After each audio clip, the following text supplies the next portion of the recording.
Hello, this video will be the 1v1 tier list for each tier ordered. This means within the assassin tier, characters will be ordered. Within the mage tier, they will be ordered. Same with the bruiser. For example, Shaggy over Batman, over Garnet, over Jake, over Taz.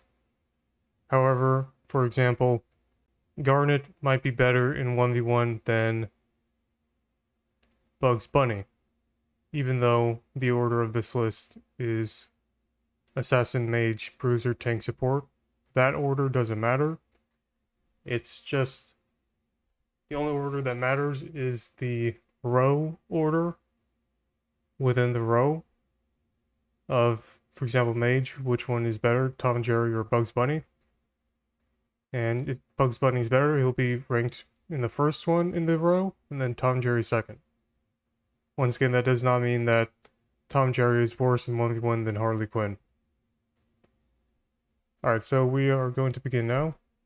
We'll begin with the Assassin tier.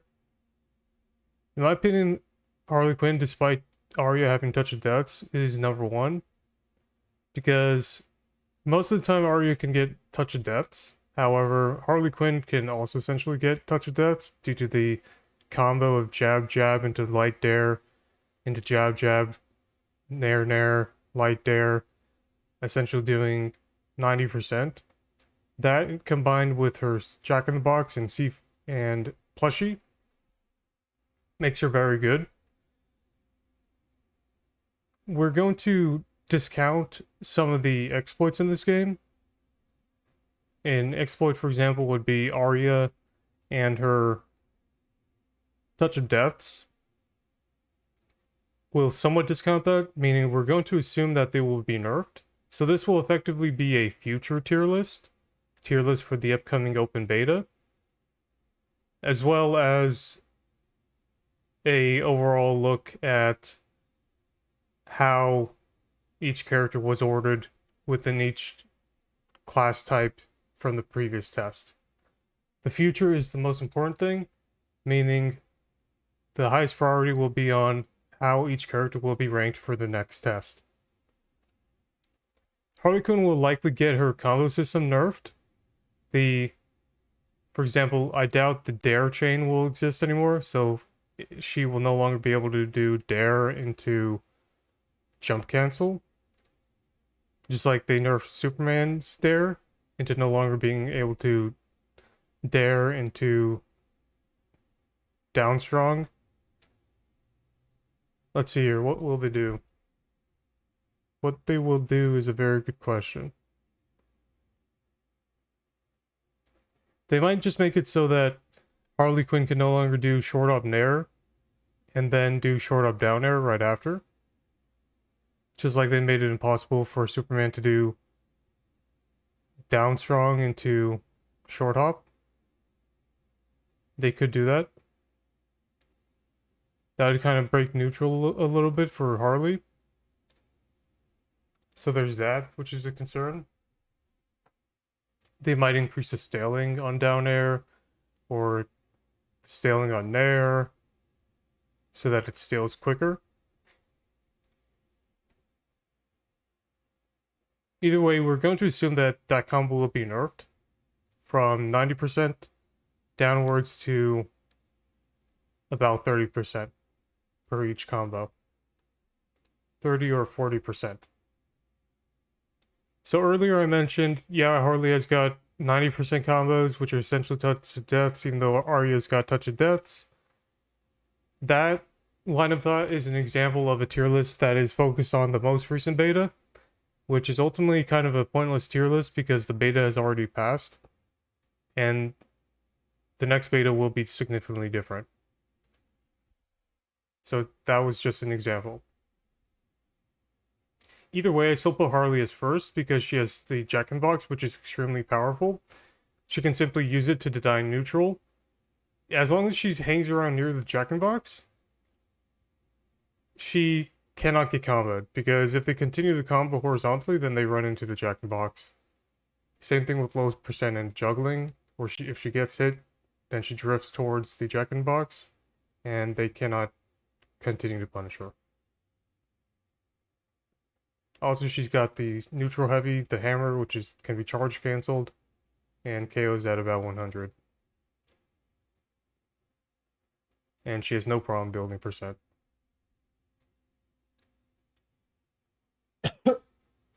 Finn gets second because he's got fundamentally better neutral than Arya. Arya's got an okay neutral, just mostly due to the dodge mechanic, carrying over invincibility frames. For example, you dodge, then you do a jab, and the dodge invincibility remains for like 20 frames. That means you can do an invincible jab, and then act out of it with only like 4 frames of vulnerability. Those numbers aren't exactly accurate, however, that's essentially what happens. There's very low vulnerability. It's more likely to be about 10 frames of vulnerability. The reasoning being, Finn simply has more active hitboxes on jab, up smash, etc. He can play more reactive with his smash attacks because they can all be charge cancelled and then on release they act very quickly. Whereas Arya has to take more guesses in order to win neutral because her jab cannot be charge cancelled.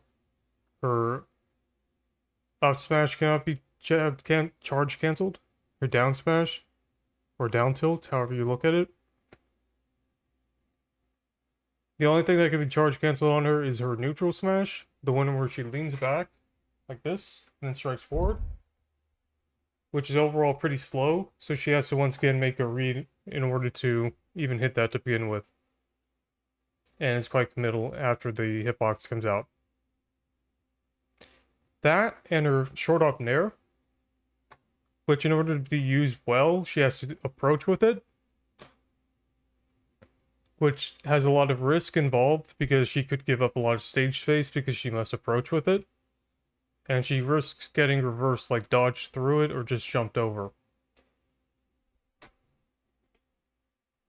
Because of that, she can't play as reactive as Finn, and spatial manipulation is important to consistently win, meaning, if anything, she's volatile as a character, and playing volatility in a way risks her losing and also winning. So that means going for edge guards whenever possible, because she simply has to.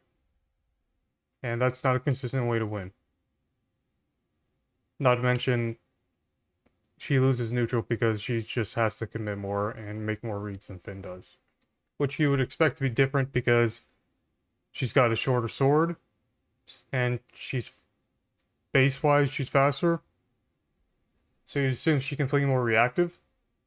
Not the situation because Finn's, yes, he's got charge up on his smash attacks where he charges up like so, and then he can release in about frame 2, boom, it on release hits. Whereas Arya's jab takes like 3 frames. 1 frame different still matters, makes a difference. However, it doesn't cover as much space as Finn's down smash or Finn's neutral smash. To simply compare the two, Finn has a better neutral smash. Finn has a better down smash. I'm trying to recall what Arya's up smash was on the ground.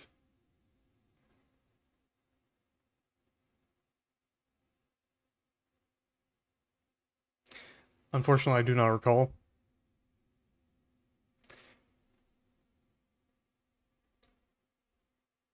Not a commonly used move anyway. Because typically Arya just wants a short up air. That's the primary reason. I don't remember it.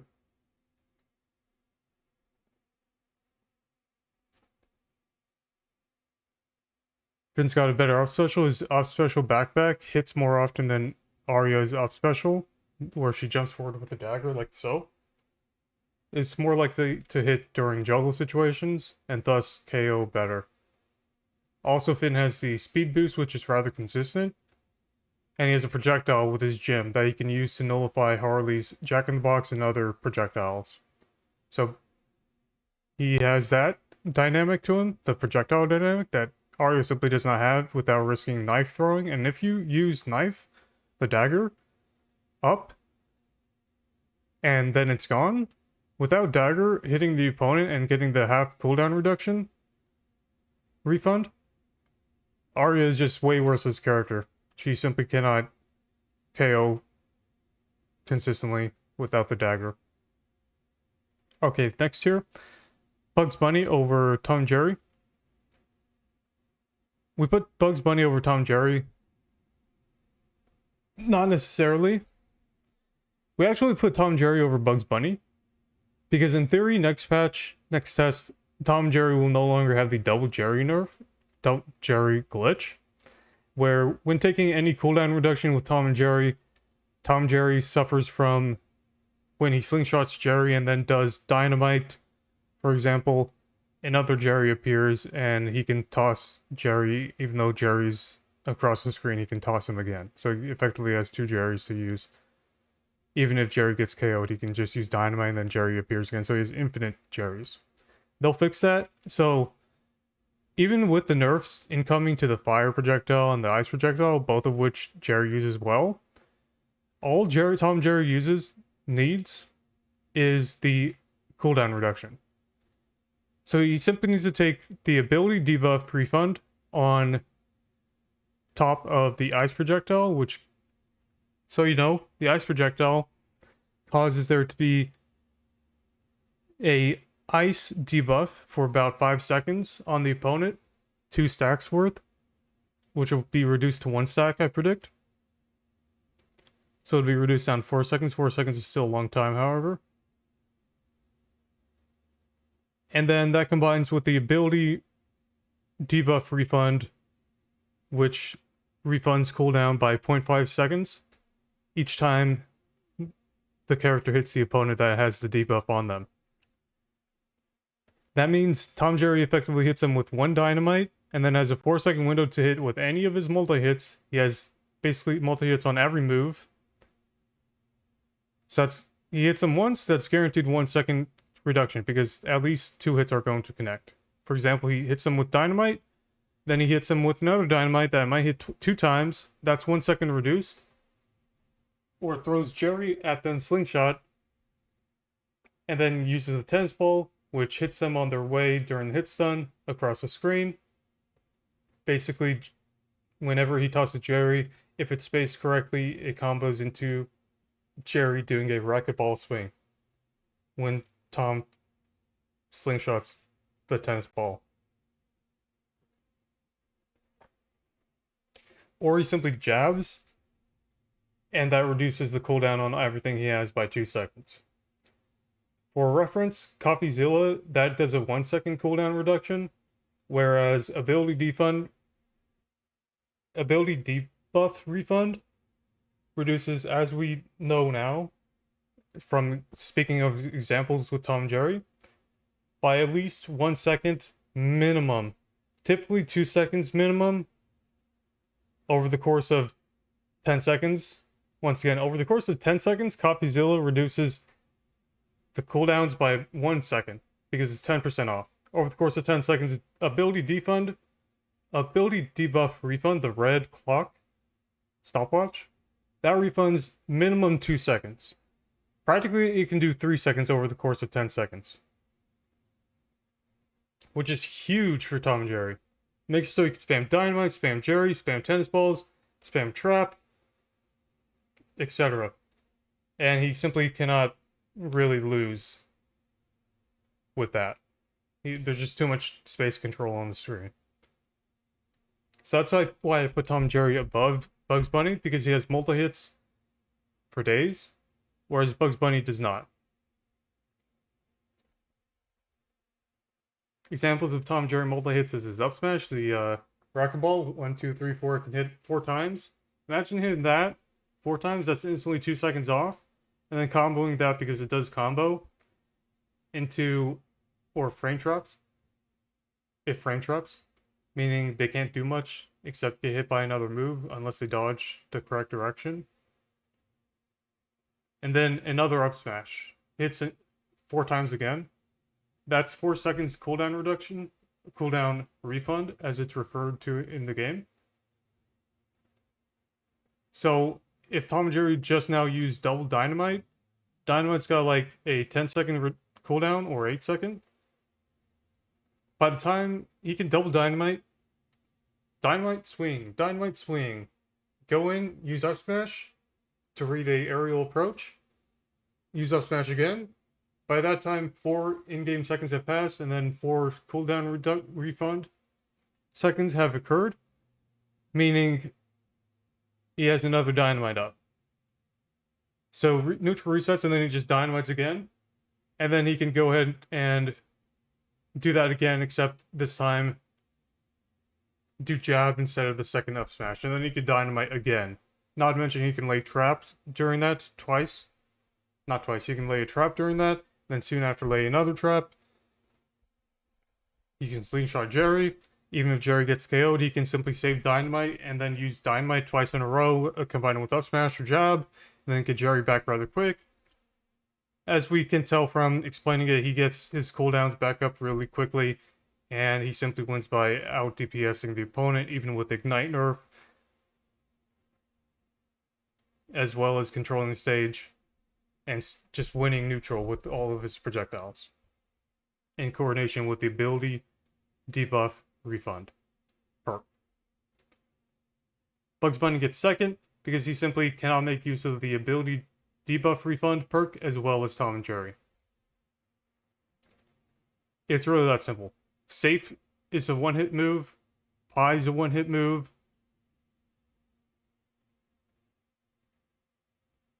Jab's a one-hit move. His Nair is a multi-hit move, actually, so if he can land the Nair, then he can do well with it. Other than that, his... Let's see here. Let's think here. His up smash is a single hit move.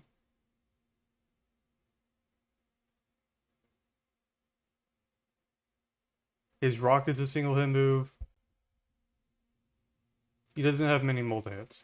So because of that, he doesn't make use of the ice perk or the ability debuff refund, as well as Tom and Jerry.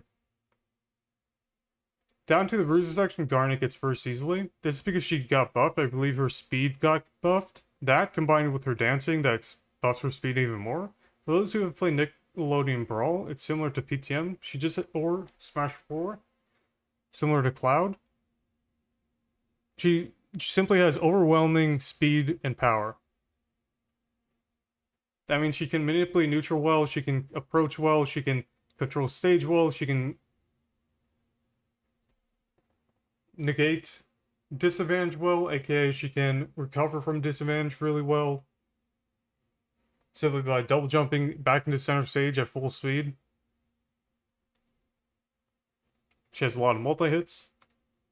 Because of this, she also makes use of the ability debuff refund very well. I believe that is the best perk in the game overall, easily. So the meta will be defined by what characters can use the ability debuff refund well. And so far that's Harley, which I didn't even mention that. Perks with Harley will include the ability debuff refund, the red clock stopwatch, because it allows her to use C4 at all points in time. She already can, however, it allows her to set one up, win neutral once with a multi-hit because she has multiple multi-hits, or just juggle because she has consistent multiple attacking juggles. AKA she up airs and then she up airs again. Pretty easy to consistently hit that. Her down tilt's a 2-hit, her nair's a 3-hit, her jab's a 4-hit.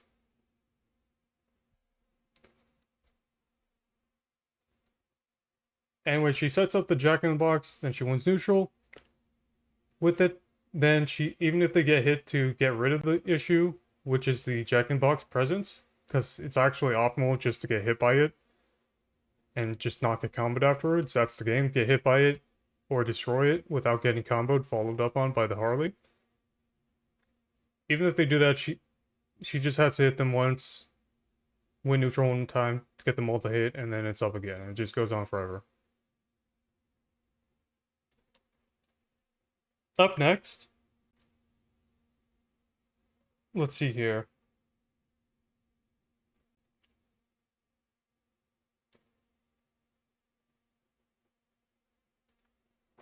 Up next, I predict Batman will get buffed. Because he just, well, actually, I don't think he'll get buffed. Because a player who made Batman, the best Batman, did pretty well in the past few terms, even though I still think he's terrible. The developers seem to go to do balance based off of tournament results rather consistently. That's what they did last time. They nerfed Batman because of the tournament results, whereas other characters were kept similar or the same. Superman also got nerfed because he was doing really well in the ladder, at least. He was ranked third for quite a while on the solo 1v1 ladder, so he got his down air chains removed, whereas other characters kept them, like Finn still has them. The down air chains. One second. So that means Jake will stay up here, or Shaggy will go up here.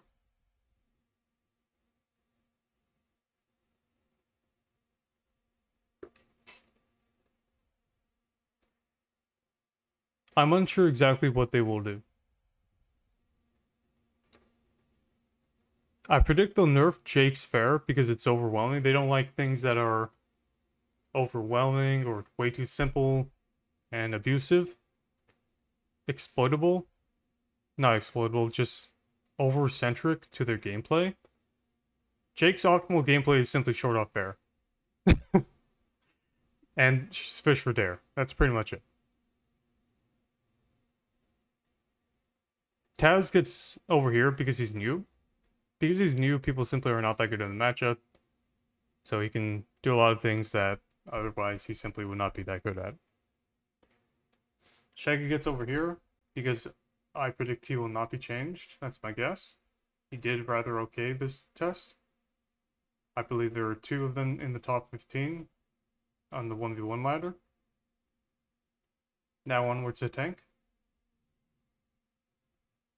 Superman by far the worst because every character in the game right now, even when they nerf it, they'll still be able to do dodge.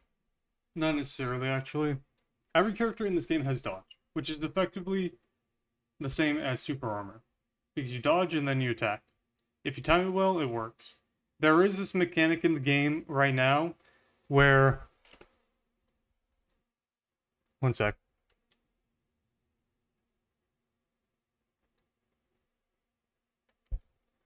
Where if the player dodges and then does an attack, there's dodge, there's 20 frames of invincibility, you cancel it with an attack, the invincibility carries over. I don't know the exact frames, however, just an example, just a guess. And it's essentially super armor, so Superman having super armor doesn't really matter because every character has it. That, I'm guessing, will get removed, the carrying over of it, so that means when you dodge, then you do an attack, it'll cancel all the invincibility. That'll move Superman up a few tiers, actually. A few spots.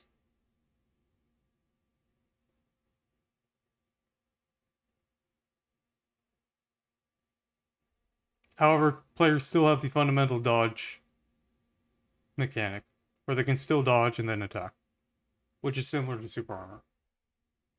Wonder Woman stays over here because her cooldown on the lasso got decreased significantly from the previous test to the most recent test, meaning she can lasso about every 5 seconds, which is huge. That means if the opponent tries to set up a projectile, they commit to an attack to safely space, she can simply out-prioritize them with lasso, and then combo off of it. She's also very fast, she has a double purple attack nair, solid normals, super armor, which essentially guarantees her a neutral win, which is also very fast, by the way. The player can cancel out of it very quickly. So she can use the armor, the 3 shields, get hit, and then whiff punish, because that's how fast she can act out of the animation. Steven gets in the middle of the pack because he doesn't over-rely on super armor like Superman does.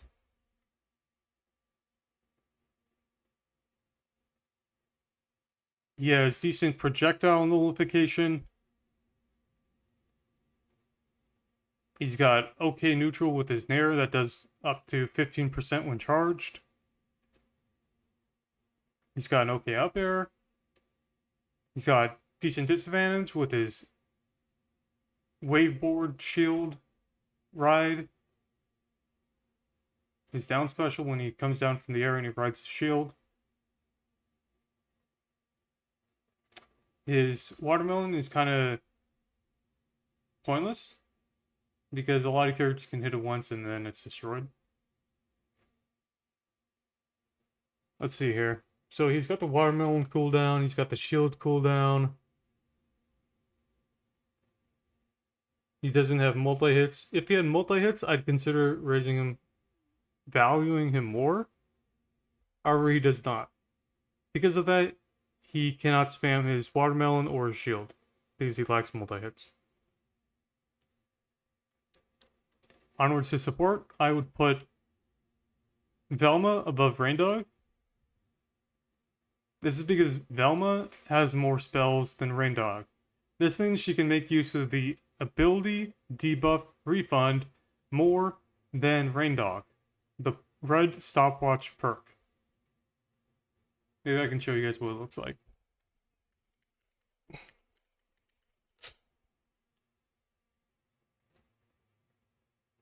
Nope, unable to find it. That's fine.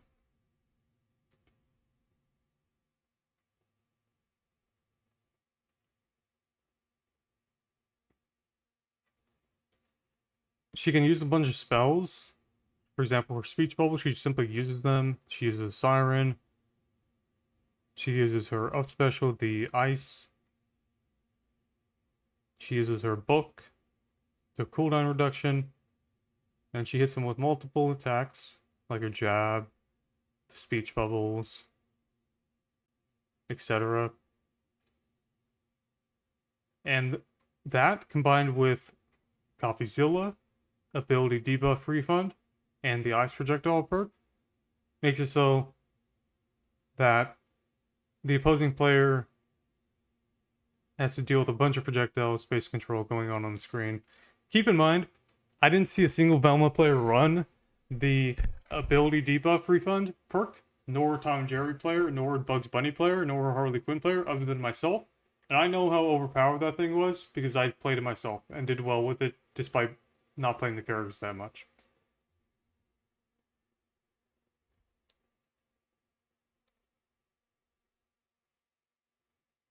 So once they figure that out, then they will do much better. And it'll be more commonly known that that perk is overpowered and over-centralizing to the gameplay of the meta for multiple characters. For about a third of the cast that uses spells. Raindog simply... In this game, dodge is fast. Can be used multiple times. There's a lot of control over movement. Many characters have ways to deal with single attacks, like a fireball. He's very big, and he's very light. In this game, the theme is, if you're light, you lose. In my opinion. Next patch. This is because most combos that exist in the most recent tests, they will not exist. Because this isn't going to be a 60% got the combo type of game. This is because there's no SDI, and that means combos will be easy to do and consistent. And the developers do not want someone to simply win neutral once and do 60%, because that's not fun to watch or play. Nor is it fair. And Raindog's one of the lightest characters. That means he will simply die rather quickly to damage over time, like to a few hits of Harley into confetti debuff. He'll get hit, take about 30%. That's 1/4 of his life bar. Finn does a simple combo, once again 30%. Arya even juggles him a bit with maybe only just 20%. That's okay. She only needs to win neutral 4 more times to get the KO. Tom and Jerry builds percent really quickly. Just uses tennis racket to reflect his projectiles. Bugs Bunny just trades with his projectiles or prioritizes it with safe. Garnet just overwhelms him with speed. Jake uses his house mechanic, transformation mechanic. Taz eats his fireballs and overwhelms him with speed. Same with Shaggy. Batman just struggles. They might make it so Batman Batarang out prioritizes Fireball and other projectiles come next patch as a buff. Wonder Woman simply uses Lasso and then camps him out until Lasso is up again or wins once it hits. Bear in mind this is how it goes. He uses Fireball. Wonder Woman uses Lasso during the long animation of Fireball or his Z, his neutral attack, the other projectile, or his neutral special. And then combos off of it, wins the advantage state, or if it doesn't hit, she simply waits a few seconds and then throws the fireball, throws the lasso again at his long commitment during his projectile startup and lag. Steven can simply use a shield to nullify it somewhat, though it does eventually get destroyed. He can simply summon Watermelon to make it easier to approach Rain Dog.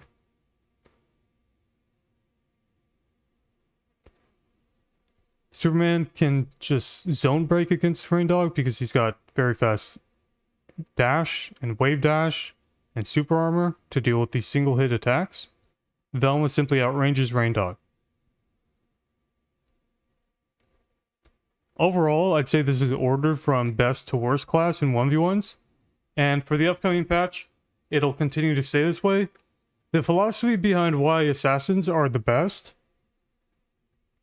is because last patch test, they were not the best in 2v2. However, they were in 1v1 equal to bruisers and tanks. This means, and somewhat to mages as well, actually. It was pretty balanced. However, there were classes like bruisers and tanks that were specifically Batman and Superman and Wonder Woman that were overwhelmingly, and Steven Universe, that were overwhelmingly good in both 1v1 and 2v2. So they nerfed that class, those characters, while keeping assassins the same. Someone could have predicted this. Here's how to predict the upcoming nerfs and buffs to characters and classes. Are they overpowered overall? That means in totality, from the addition of 1v1 balance and 2v2 balance, or are they overpowered just in one category and mediocre in the other? If they are overpowered in totality, they will get nerfed and thus suffer in both 1v1 and 2v2, especially the one that they are weaker in. So if they're weaker in 1v1, then they will become mid-tier or lower in 1v1 due to upcoming nerfs, and vice versa with worse in 2v2 and good in 1v1. It's a very unique situation where the player must take into account both two different game modes when balance will, as far as how balance will occur. For example, I could have predicted the assassins would be overpowered because once again, they were not that great in 2v2 last beta test. So I could predict, they won't get nerfed. And then I could have just simply played the 3 assassins in solo queue, 1v1 ladder, and climbed the ladder all the way to the top. That's what I should have done instead of playing a mage like Tom and Jerry, and spending time on bruisers and tanks, and just some time on Harley as the only assassin that I played. I did play every character for a few games at least. Each one got to level 6 or higher. I would have spent more time on the characters, however, equally among the cast. However, I was busy trying to climb the ladder.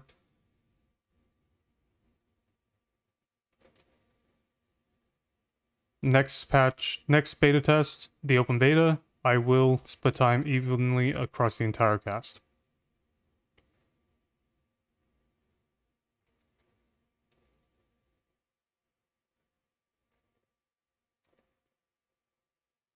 So that is the main lesson for this tier list.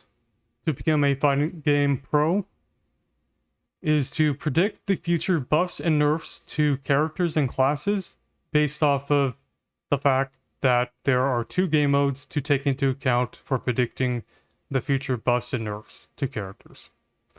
That's something I will take into account coming up with the next open beta to decide which characters I spend the most time on to climb the ladder most proficiently. Thank you everyone for watching. There will be more videos like this, especially during the open beta. See you later.